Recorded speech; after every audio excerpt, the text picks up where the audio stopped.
पत्नी को सम्मान मिल जाता है, लेकिन वो महारानी बन करके आराम से घर में बैठ जाती। कोई बात नहीं, आप बैठ ही रहे, आप घर में आराम करें। जज साहब तलाक की जो अर्जी आपने फाइल की थी, उस तलाक की अर्जी को लेकर के आप पत्नी के घर पर नहीं जाएंगे, आपसे मिन्नतें नहीं करेंगे।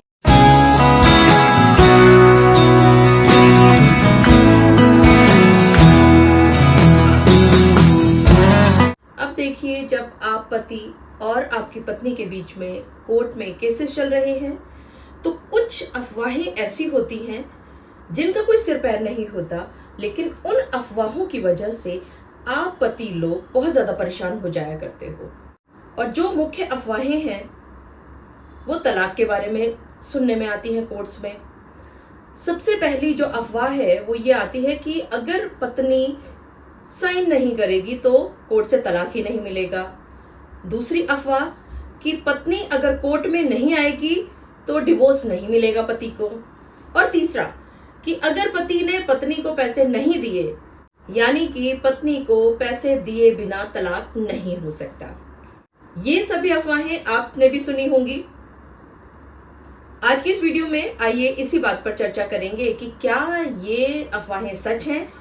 मैं एडवोकेट मोहिनी मोना आप सभी का पुनः स्वागत करती हूं और आप सभी देख रहे हैं आप सभी का पसंदीदा चैनल मोहिनी मोना एडवोकेट। अगर आपने मेरे इस चैनल को अभी तक सब्सक्राइब ना किया हो या आप मेरे इस चैनल के लिए नए हैं तो इसको जल्दी से जल्दी सब्सक्राइब कर दीजिएगा, ताकि आपको इसी तरह के लीगल इंफॉर्मेटिव वीडियोस की नोटिफिकेशन सबसे पहले मिल सके।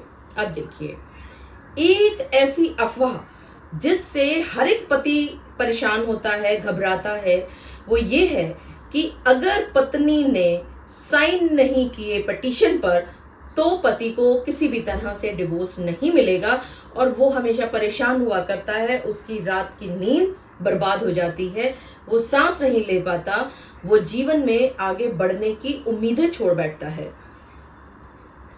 लेकिन पति को ये बात सोचने की है कि पति ने ये जो केस फाइल किया है डिवोर्स लेने का, किसके पास किया है? पत्नी के पास या कोर्ट के पास? आपको मालूम है कि आपने पत्नी के पास केस नहीं फाइल किया है, आपने कोर्ट में केस फाइल किया है। आपने कोर्ट फीस किसको दी है? अपनी पत्नी को दी है या कोर्ट के अंदर दी है? कोर्ट में दी है। तो आप तलाक किससे मांग रहे हैं? यानी कि आप तलाक की डिक्री किससे मांग रहे हैं? पत्नी से या जज साहब से? ऑफ कोर्स जज साहब से। अगर आप जज साहब से तलाक की डिक्री मांग रहे हैं तो उस डिक्री पर साइन किसके होंगे? पत्नी साहिबा के या जज साहब के? ऑफ कोर्स जज साहब के। तो आप मान के चलें कि आपको परेशान होने की जरूरत नहीं है।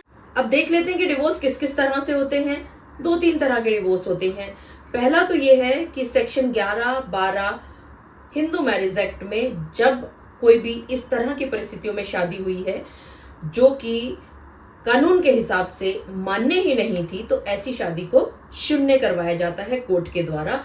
और यहाँ पर भी जज साहब के सिग्नेचर होते हैं। जब जज साहब ये बात मान लेते हैं कि हाँ, ये जो शादी थी ये शादी सही नहीं हुई है, इसको रद्द किया जाना चाहिए, शून्य घोषित कर दिया जाना चाहिए, तो सेक्शन 11-12 की पिटीशन फाइल होगी और जज साहब के सिग्नेचर होकर के डिक्री आपको मिल जाएगी। दूसरा, शादी तो ठीक ठाक हुई, लेकिन उसके बाद आपके पास ऐसे कुछ ग्राउंड्स हैं जिससे कि आपकी शादी जो है वो तलाक में तब्दील हो जानी चाहिए। उन ग्राउंड्स को एविडेंसेस के साथ आप कोर्ट में फाइल कर देते हैं। जज साहब देखते हैं, अगर आप उन ग्राउंड्स के हिसाब से अपने केस को साबित कर पाते हैं तो शादी को खत्म घोषित कर दिया जाता है और एक डिवोर्स डिक्री पारित कर दी जाती है और उसपे साइन होते हैं जज साहब के। तीसरा, म्यूचुअल कंसेंट से तलाक, यानी आपसी सहमति का तलाक। हाँ, यहां पर आपकी पत्नी के सिग्नेचर्स होने की जरूरत है, लेकिन क्या सभी केसेस में म्यूचुअल में हम लोग जाते हैं? नहीं ना। बहुत सारे आपके केसेस जो हैं वो कंटेस्टेड डिवोर्स की तरह से कोर्ट में चलते हैं।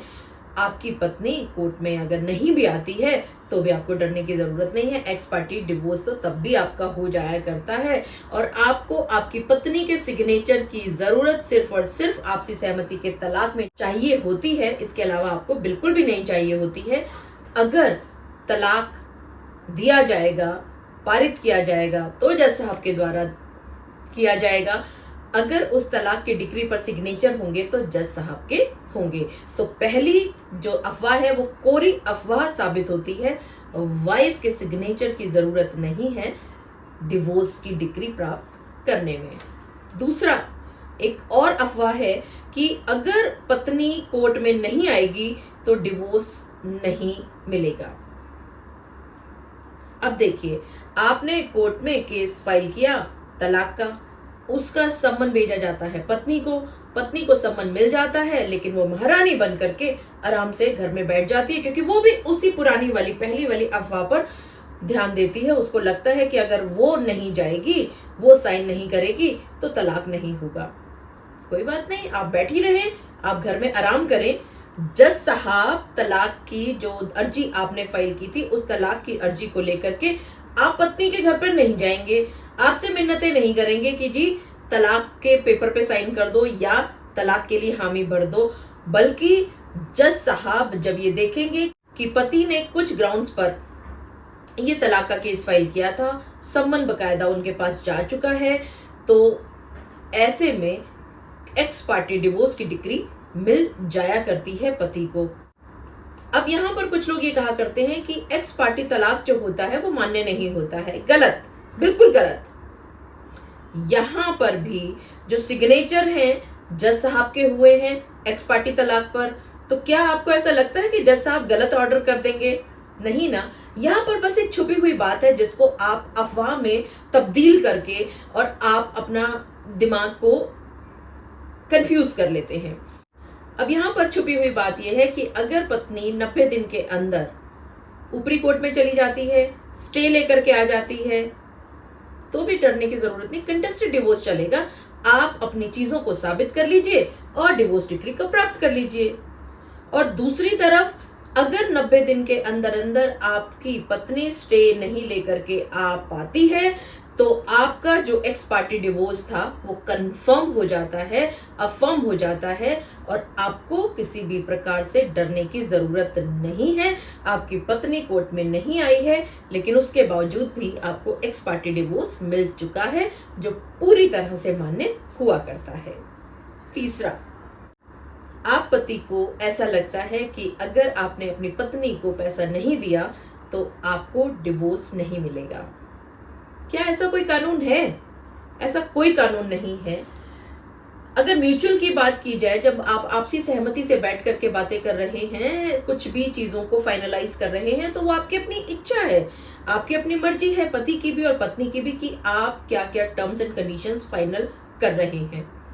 दूसरी तरफ अगर कोर्ट की बात की जाए, 125 सीआरपीसी में भी ये बात क्लॉज 4 में एकदम से क्लियरली लिखी है कि अगर आपकी पत्नी एडल्ट्री में रह रही है या अपनी मर्जी से अलग रह रही है तो उसको ना तो किसी तरह की एलिमनी मिलेगी, ना उसको कोई भी मेंटेनेंस ही मिलेगा।